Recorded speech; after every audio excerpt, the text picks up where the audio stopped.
پاکستان اور فرانس کے درمیان 25 سال پہلے ایک ڈیل ہوئی، لیکن اس ڈیل میں مبینہ کرپشن اور اس سے جڑے واقعات کا معاملہ اب تک حل نہیں ہو سکا ہے۔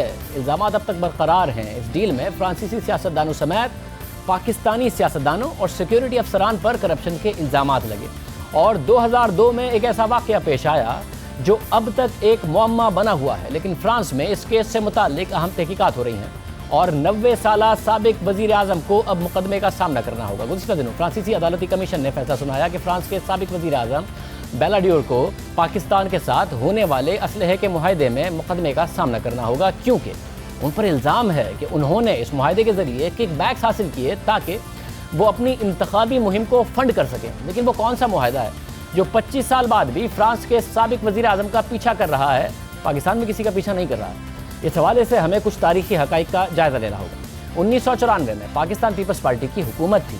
اس دوران پاکستان کو سب مرین کی ضرورت تھی اور پاکستان مختلف ممالک سے آبدوز حاصل کرنے کے لیے حکومتی سطح پر ڈیلز کا جائزہ لے رہا تھا۔ اسی دوران فرانس سے سمندری آبدوز خریدنے کا فیصلہ کیا گیا تو پاکستان اور فرانس کے درمیان 1994 میں ایک ڈیل ہوئی۔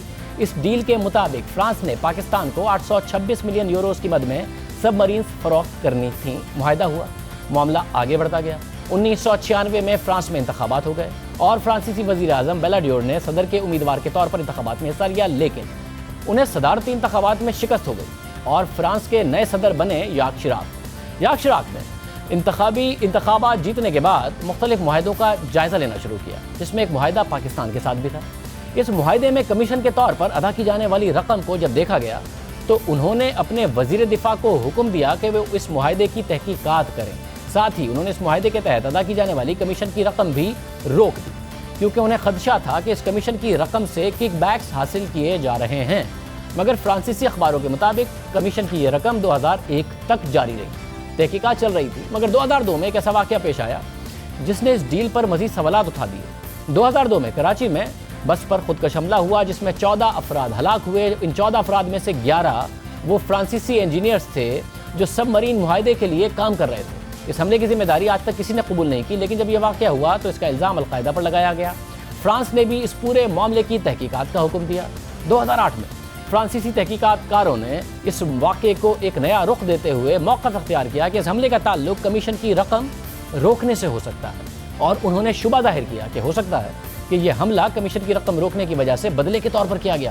اب یہ کمیشن کی رقم ہے کیا اور پاکستانی حکام پر ایسے الزامات کیوں لگے، اس کے پیچھے بھی ایک دلچسپ کہانی ہے۔ اس حوالے سے فرانسیسی اخباروں میں رپورٹنگ ہوتی رہی کہ 90 کی دہائی میں فرانس کی سوفما نامی کمپنی، جس کا کام فرانسیسی اسلحے کی منتقلی تھا، اسے یہ پیشکش کی گئی کہ کسی بھی ڈیل پر اسے معاہدے میں موجود رقم کا 6.5% کمیشن کے طور پر دیا جائے گا، جو اس زمانے میں غیر قانونی نہیں تھا۔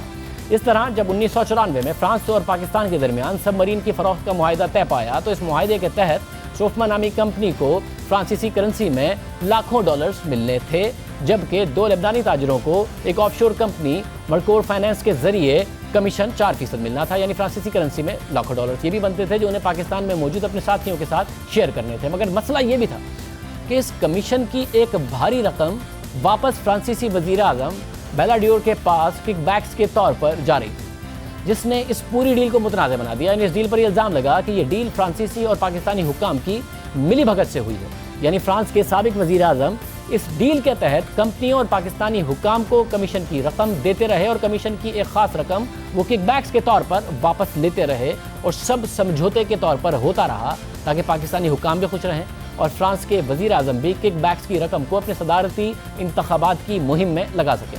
لیکن جب فرانس کے نئے صدر آئے تو انہوں نے یہ کمیشن کی رقم روک دی تھی اور اس معاہدے کی تحقیقات کا اعلان کروایا۔ 2001 کے بعد کمیشن کی رقم رک گئی تھی اور پھر 2002 میں کراچی میں خودکش حملہ ہوا جس میں 11 فرانسیسی انجینئرز مارے گئے، اور اس حملے پر فرانسیسی تفتیش کاروں نے 2008 میں فائنڈنگز دیں کہ یہ حملہ کمیشن کی رقم روکنے کی وجہ سے ہو سکتا ہے۔ اہم بات یہ ہے کہ 2002 کے خودکش حملے کے بعد جو تحقیقات ہوئی، اس سے متعلق خبریں آتی رہیں کہ فرانس اور پاکستان کے درمیان جو سب مرین کی ڈیل ہوئی تھی، اس میں معاہدے کی کل مالیت کا 10% کک بیکس پاکستانی حکام کو گیا۔ اب فرانس میں ہونے والی تحقیقات کا معاملہ سامنے آیا ہے۔ پاکستان میں بھی اس کیس کی تحقیقات ہوئی تھیں۔ جب فرانس کے ساتھ سب مرین کا معاہدہ طے پایا تو پاکستان میں نیوی کے چیف ایڈمرل منصور الحق تھے۔ پھر 1997 میں جب نواز شریف کی حکومت آئی تو معاہدے سے متعلق کک بیکس کی خبریں سامنے آنے لگیں۔ تو ایڈمرل مسرور الحق سے جبری ریٹائرمنٹ لے لی گئی. انہیں تحقیقات کے لیے طلب بھی کیا گیا، لیکن ریٹائرمنٹ کے بعد مسرور الحق امریکہ چلے گئے. اس دوران نواز شریف کی حکومت کا تختہ الٹ دیا گیا. پرویز مشرف جو اس وقت خود مفرور ہیں، وہ اس زمانے میں انہوں نے ایڈمرل مسرور الحق کے کیس کو ذاتی طور پر دیکھا اور ان کی وطن واپسی کے لیے اقدامات کیے. 2001 میں مسرور الحق کو امریکہ نے سب مرین ڈیل میں کمیشن لینے کے الزام میں گرفتار کیا، انہیں واپس پاکستان منتقل کیا. ایڈمرل مسرور الحق جب ملک واپس آئے تو انہیں نیب نے گرفتار کیا. اس ڈیل میں کمیشن لینے پر ان پر فرد جرم عائد ہوئی اور 2004 میں انہیں 7 سال کی قید کی سزا سنائی گئی، مگر بعد میں انہوں نے نیب کے ساتھ 45 کروڑ روپے کی پلی بارگین کر لی، جس کے بعد ان پر تمام کرپشن کے مقدمات ختم کر دیے گئے. صرف نیول چیف منصور الحق کا اس اسکینڈل میں نام نہیں آیا، بلکہ سابق صدر آصف علی زرداری پر بھی الزام لگا. فرانس اور پاکستان کے درمیان جب سب مرین کی ڈیل ہونے والی تھی تو اس وقت آصف علی زرداری وفاقی وزیر برائے سرمایہ کاری تھے.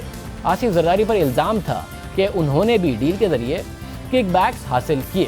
آصف زرداری کے خلاف قانونی کارروائی ہوئی، معاملہ عدالت گیا اور پھر 2008 میں انہیں ان الزامات سے بری کر دیا گیا، جس کے بعد 2010 میں نیوی انٹیلیجنس کے سابق ڈائریکٹر جنرل شاہد اشرف کے انٹرویو نے بھی اس معاملے پر ایک نیا تنازع کھڑا کیا. 2010 میں شاہد اشرف نے بیان دیا کہ آصف علی زرداری اور بے نظیر بھٹو سب مرین کی ڈیل میں ملوث نہیں تھے. ان پر دباؤ ڈالا گیا کہ وہ ان کا نام لیں، لیکن انہوں نے ان کا نام نہیں لیا. شاہد اشرف کا مزید کہنا تھا کہ انہیں یہ معلومات ملی کہ بعض نیوی افسران نے اس ڈیل میں کک بیکس لیے، لیکن جب انہوں نے اعلیٰ حکام کو اس کی خبر دی تو ان کی بات کو زیادہ اہمیت نہیں دی گئی اور معاملہ رفع دفع کر دیا گیا. یعنی 25 سال گزر گئے. ڈیل میں کرپشن کس نے کی؟ ماسٹر مائنڈ کون تھا؟ 2002 میں دھماکہ کس نے کرایا؟ کیوں ہوا؟ پاکستان میں یہ پورا معاملہ دب چکا ہے، لیکن فرانس میں اس کی تحقیقات اب تک ہو رہی ہے اور اب فرانس کے سابق وزیر اعظم کو باقاعدہ اس کیس میں مقدمے کا سامنا کرنا ہوگا. آج کے پروگرام میں اتنا ہی. اب آپ سے پیر کے دن ملاقات ہوگی. اجازت دیجیے. اللہ حافظ.